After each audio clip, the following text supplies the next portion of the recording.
More than 40 years as the voice of the Ole Miss baseball team, 30 plus years with football and men's basketball. We've got the voice of the Rebels here, David Kellum. David, if you're the voice of the Rebels, who's the face of the Rebels? I don't know. Archie Manning. That's a great answer. That would be probably the face of the Rebels. I don't know. We got a lot of faces, I guess, but probably I'd go with Archie said. That's a good answer. I mean, I'm sure a lot of people would say that, but you're right. There's a lot of options there to slide that into that spot. We were just laughing before we got going as I was asking you to get the years straight. 40 years, 30 years of football, men's basketball.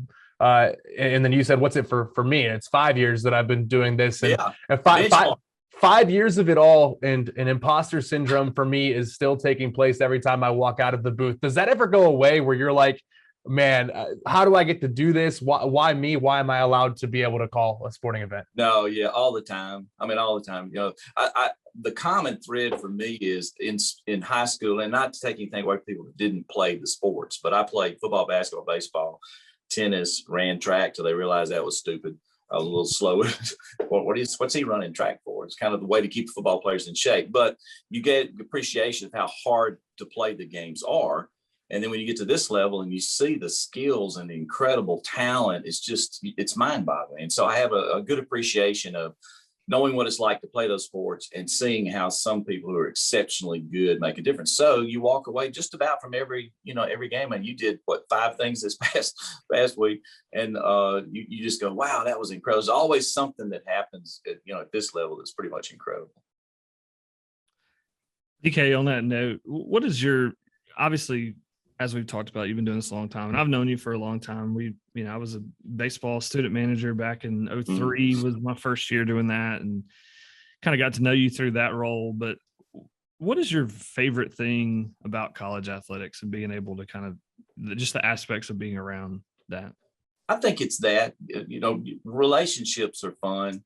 Building relationships with coaches and players, and I stay in touch with a lot of them. I mean, that's a big piece of it for sure. But just like I said before, the athletic abilities to see, how incredible they are. And then because you take that and multiply it times the SEC, and it's just, I mean, our league, there's so many incredible. We're watching pro players, pro players in just about all our sports. And so that for me probably is the biggest. One of the cool things that I got to do very early in this kind of role that I've been in, or multiple roles that I've been in, but I was basically an intern with Ole Miss Sports Productions and Sports Properties back in the day.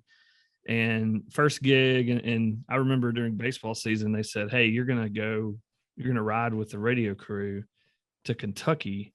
I remember that. Set up the live stream for Rebel Vision back then and set up the live stream for that. And I was nervous because it was my first, road trip, and I was going with all the radio guys, and I was, like not starstruck necessarily because I didn't know you from being a manager and all that, but I was just like, this is a big deal to our athletic department, and we were kind of the first guys to start streaming.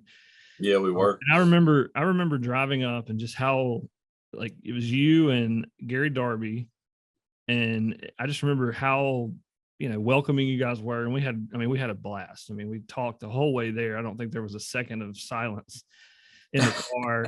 And we get there, and I remember you trying to warn me like, hey, this stadium is going to be, it's going to feel like a park rec league type deal. Cause you had been, and I, I didn't really that was when you had to climb the ladder, right? That was the ladder up to the. Yeah, exactly. And we pull up next to this fence, and you're like, all right, we're here. Let's get our stuff out and get it set up. And I started looking around, and I was like, literally the press box is right there. Like we were a less than a stone's throw from the press box, and we get out and set it up, and ended up being fun. But on that note, what are some of your favorite, you've gotten to travel all over the country calling games. For you, what are some of your favorites or maybe coolest spots that you've gotten to call in your career? Yeah, that's a piece of it that I appreciate and have enjoyed getting to go to so many, different places here and there with the multiple sports and all our league stops are fun. I enjoy them. Probably Baton Rouge the most. I like beating them the most, but also, Baton Rouge is a cool place, a lot of great food. good entertainment. And several of the other league spots are really, really neat too. But just through the years, I had to kind of go outside our SEC footprint. Mike has taken the baseball team to the West Coast a few times, and went to Aruba with the women's basketball team one time, which I would have never been able to do outside of this job, probably. And just Hawaii twice. And so, in fact, I was talking to a friend of mine the other day about it. I don't think there's but maybe 2 states I haven't seen to this point, but there's a lot of cool places. And, it gets, as I get older and forget about the good old days when we used to be on card tables behind home plate with no covering, and all that stuff. I get a little bit more critical about some of the places that we go. And so we kind of judge it by booths, and all of my comrades in the league are that way. Did you go somewhere? I said, yeah, man. He said, that was terrible. So there's some locations still haven't kind of caught up to what we do in our league, but we kind of judge places now more about the broadcast spot and venue. But, most of the cities have a chance to go to all of them. And, as good old North Mississippi boy, I probably wouldn't seen a lot of that without outside of this job. Do you have a favorite call? Like if you go favorite back, call? Yeah, favorite I call. knew you were going to ask me that, B-Hud, because everybody asked me, what's your favorite call? And some people can point to that call, and I've had several that I've enjoyed. You hope that you get good ones each time you go out, but the hit against Arkansas, middle of the season, was really good. Marshall Henderson shot at Vanderbilt, I think about Austin Anderson hitting the home run off of, intentional walk situation, which you can't even get anymore. They've changed that rule. But just different things like that, special moments as opposed to championship moments. I mean, I know we won the SEC tournament and different things of that nature, but I've always looked at it as it happens, do it. Don't go in there saying, well, if so-and-so happens, this is what I'm going to say.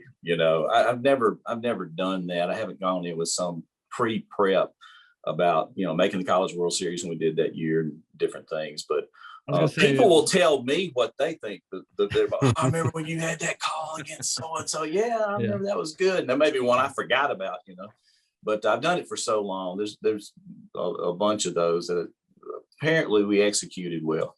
I can tell you, for me, it's the Rebels are going to Omaha. And here's why. It's kind of funny, because when I was a student manager, and Coach McDonald would always have, we would do these videos, and they still do videos, like these, pump up videos that they'll edit and whatever. Mm-hmm. Back in the day, Raphael Henry and Jay Stern and that group would edit videos on VHS. I mean, this is, dating myself a little bit, but then they would ask you, a lot of it. They would ask you to do the Rebels are going to Omaha at the end as a mock call, essentially. Right. And so that was the end of every video, was the Rebels are going to Omaha, to kind of, stamp that in their minds. And I remember, that Lafayette, whenever it was real, and it feels right now. And it was, to me, that's like, every time I hear that, I was like, I can never hear that enough, because I'd heard it fake so many times that actually hearing it real I was just like, oh, this is amazing.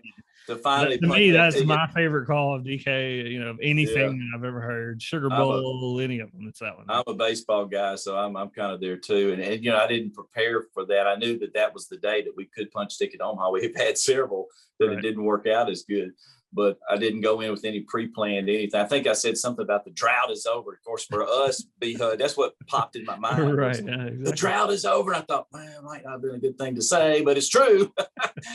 So we just went a long time without getting back there. We probably, a lot of people will say that you should have gone. It's not should have, could have. Right. is kind of what it was. But that was a fun moment for us baseball lovers, for sure.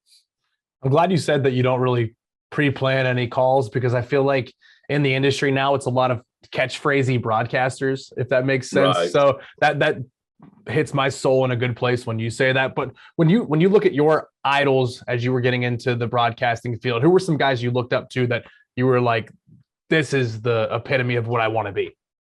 Well, I really, Seth, at an early age, early high school, late junior high, I kind of thought, it might be kind of fun to call games. I was pretty quickly realizing I wasn't going to be a division anything player. I think Northwest Community College offered me one book to come up there and play tight end in football. They wouldn't offer me two books, and I might have gone. But so I knew that I wanted to stay close to it. And this, as you well know, this is how you can stay close to it. And BHUD too. This is if you can find a job that's close to athletics. These jobs are not easy to get.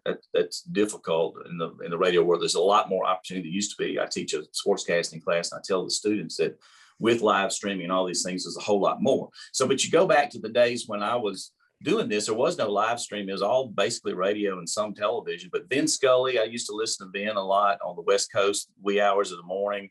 I listened to the Cardinals baseball. I listened to the local announcers. You had, of course, Jack Crystal at Mississippi State. You had Stan Torgerson here at Ole Miss, were kind of my local influences.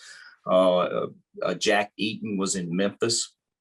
He actually came down. He was the voice of the Memphis Tigers, was a TV guy out there. He actually came down and spoke to a class here at Ole Miss and kind of lit us up a little bit too. So those were the kind of the influences got me wanting to do it. I always loved Al Michaels, thought he was just incredible. Kind of gravitated toward his style some too.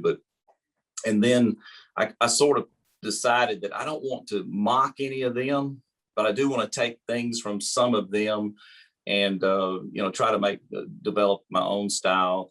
And one guy told me, and I'm not exactly sure who it was, but one of them told me, you're just an extension of the fans. And that was early in my career. And I thought, you know what?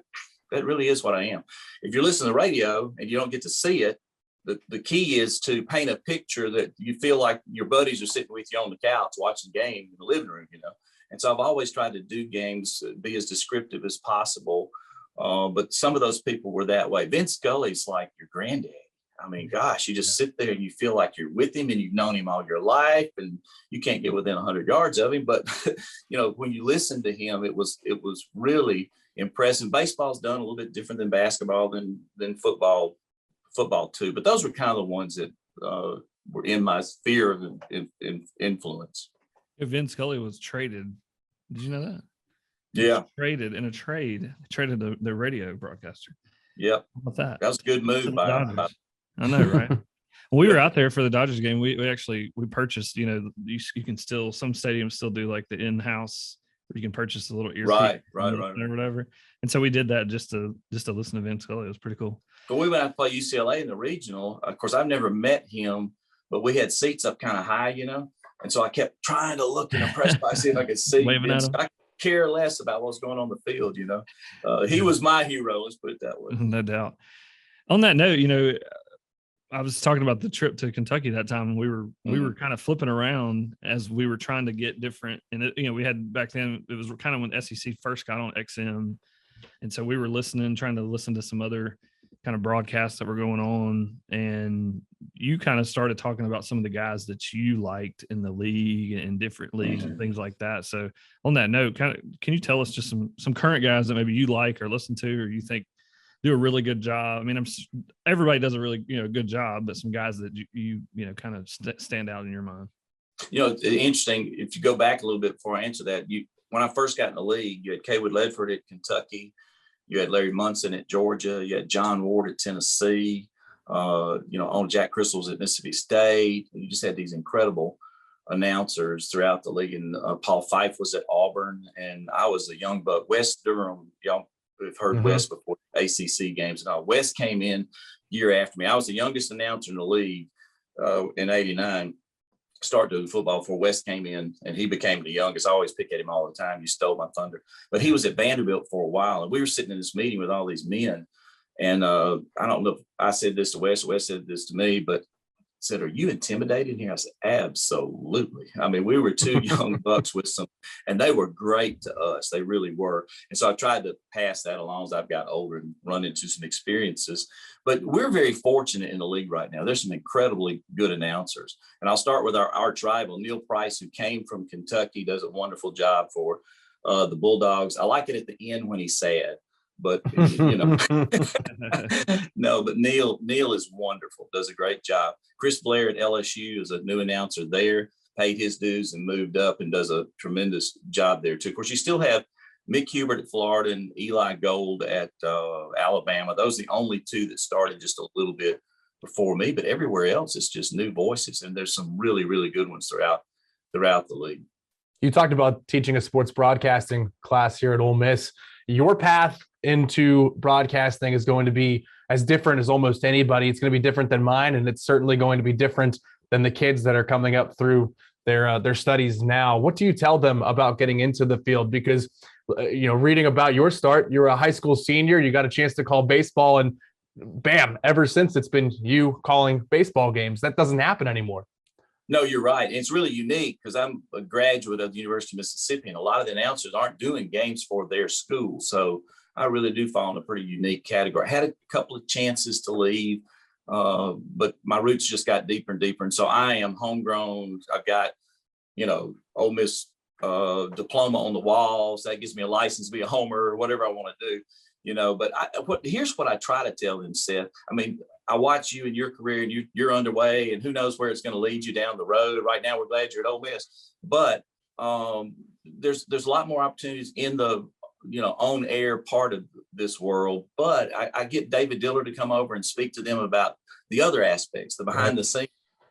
Sales is super important. Running cameras, being engineers, and there's money to be made in some of those areas too. I think everybody wants to be on camera, and it takes the talent. I'll never forget that we had a guy from WHBQ in Memphis who was a TV producer years ago when I was in school here, came down. He said, I just want to tell you people, it's one of my classes I was taking at Ole Miss. He said, I want to tell you people this. He said, we hire people from theater first, athletics second, and journalism people third. And I was like, really? So you're talking to a journalism class, you're telling us we're third?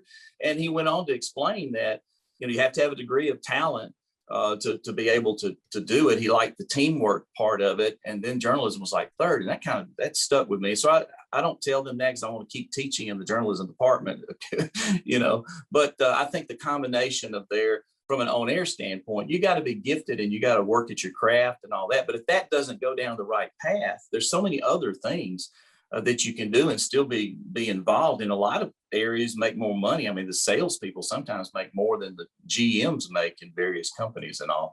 But that's kind of what I tell them. But with the podcast opportunity, everything that's available on the internet now, you can dig a niche, and maybe it leads into play-by-play, maybe it does not. But there's tons of more opportunity than used to be.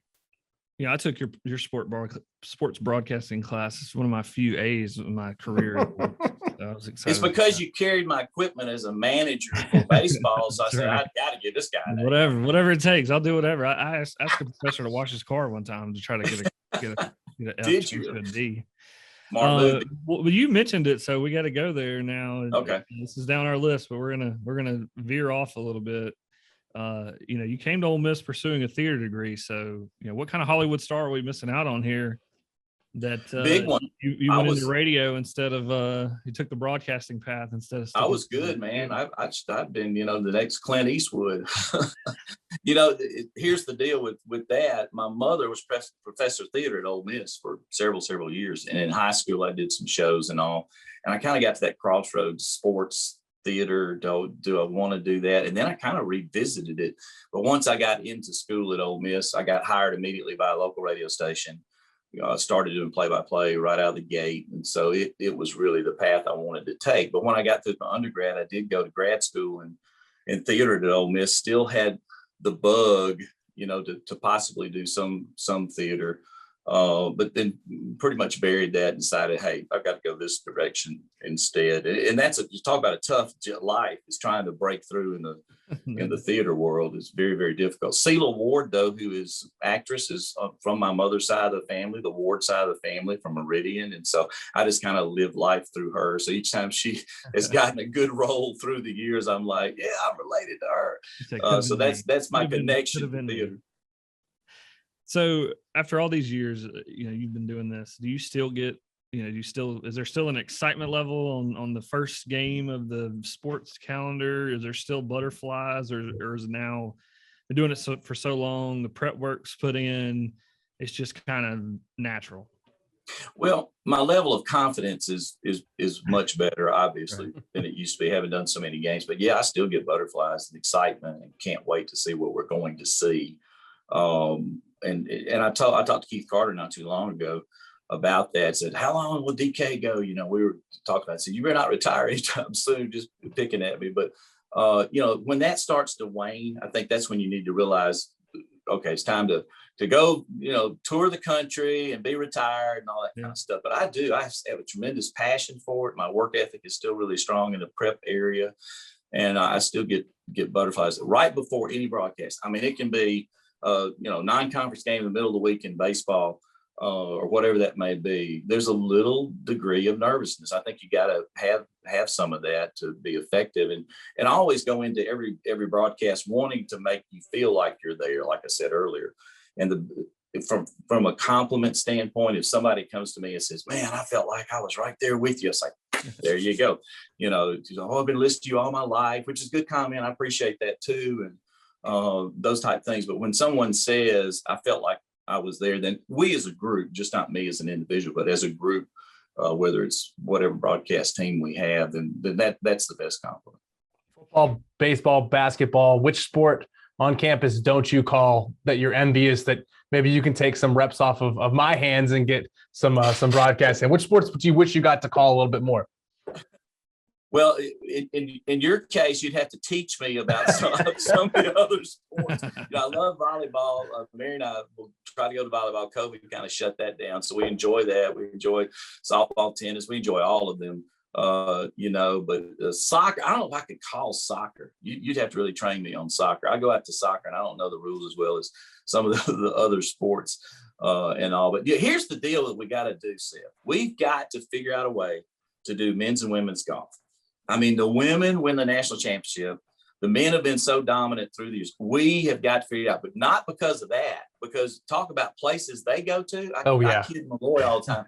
I said, you know, I'm sitting here in Podunk Hollow doing a basketball game and you're in the Bahamas. I said, we have got to get radio for golf. I've been saying that for years. So I don't know if we'll ever figure that out. I might even, when I do retire, just move into the golf world and do features for you guys in golf.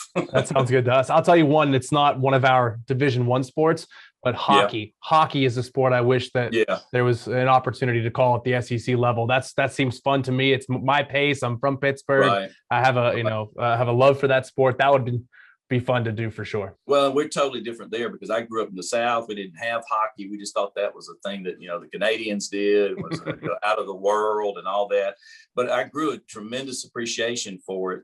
Several years ago, one of our baseball players had a brother that was a PR dude for one of the Memphis hockey teams. To the stretch we were in, where were we? Fort Worth, and he had tickets and invited. Never been. This was you know, AAA hockey. It wasn't NHL. So we go, and once I was there and sitting and seeing it, kind of like I talked about some of these other sports, the appreciation was incredible. It's so much awesome. It's so much more physical. TV almost just doesn't do it justice. It does not. So I come home and I'm telling Mary, I said, man, we went to this hockey thing. She said, if you get into one more sport, I mean, it was like, you don't get to do hockey, big boy. But I can see you being really good. I like it. I really do. I can see you being really good at hockey because your excitement level's there. I can see you being great at soccer.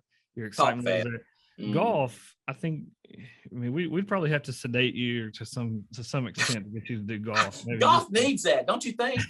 We need more trash talking in golf and excitement. You know, they would turn to the booth and point at me. You need to be quiet or whatever, for sure. DK, you've mentioned Mary a few times. How Mary being your wife, how cool is it? I know that she travels with you a lot, and I would have to. One of the things that blew me away, I think, early on, and when I was telling you, like at some point in my life, I'd like to do radio or do some type of broadcasting. Even back when I was in college, when we talked about it in sports broadcasting, and I didn't realize the travel aspect of it. I mean, you, especially doing all three major sports, you're on the road constantly, and sometimes trying to get from the basketball game to the football game or vice versa. How cool and how important and how, you know, just let you talk about it, is it that to have your sidekick and your number one, you know, color analyst Mary next to your side there? for all of It's that. awesome. It's difficult. You're gonna get me crying because through the years, I've always felt a degree of guilt, not being at home, not being able to be with my two daughters, and being on the road. And Mary's having to deal with that. So I tried to early on find ways to get them to travel. Of course, when they got in high school, now they don't want to go with me. They want to do others. They're glad daddy's out of town, Right. you know, that kind of thing. So I tried it because you think about doing the three sports, there's only about 3 weekends over a 10-month period that you're technically at home for the 2 days. You're either at home, Oxford, doing games, or on the road. And so it's a grind. It's difficult. I love hearing the coaches say, we got this grind. I said, try my grind, you know, because we do travel a lot and all. But Mary's been wonderful. We're high school sweethearts. We first started dating. She grew up in Harmontown, which is on the other side of Sardis Lake. I grew up in Paris, Mississippi, which was on the other side of the county. And I had a little part-time job, so I was the only one that could afford to go over there and pick her up. So she was stuck. It was this guy or nobody. And but when I walked in the first day that I actually went to her home, she was sitting in the living room watching an NFL football game. And I thought, oh, wow, no brothers with her. She's all by herself watching NFL football game. And I thought, this might work. You know? So she didn't play sports. She was in a band and stuff and in high school and all, but she loves sports. And so that has been good for us. So she appreciates what it takes to do it. And, she was with us and was our operations manager at the radio station for a while. So she gets the radio piece as well. But as much as she can travel, she's now retired from her job that she has as ministry assistant for so many years and doing some part-time stuff, which should even free her up even more. But anytime that we had an opportunity to travel, we did that, because I'll be honest with you guys, this profession for families, I know a lot of people that have gone through divorces and just had issues because you just not at home. I mean, it's tough on family life, but she is my better 4/5 now. Used to be my better half, and it's just, I'm getting worse. She's getting better, as B Hud can tell you. But I appreciate you bringing that up, because she's just been super for me, and I think we've been a really good team. That's awesome, DK. And I think the biggest things we learned today is we're missing out on a potential Hollywood celebrity if he would have become a thespian. And I like to get a bookshelf full of Oscars and yeah. And a tight end, a potential Alan Brown of sorts. We did not get here in campus. It's tight end you. It could have been David Kellum playing in the NFL. But DK, yeah, if I was a celebrity, I could get to do the hottie toddy. That's true. You know, you and Betty White. Me and Betty White. I love it. Well, DK, I appreciate your time. I know you're busy as you got a game this weekend and then every weekend until next July, hopefully late into July with the baseball season. But again, thank you for making some time today. We appreciate it. Hey, thank you guys. And thanks for starting this. I think it's a great piece, and I hope our fans will continue to follow you guys throughout the year. Thanks, DK. Absolutely. Thanks. All right, see ya.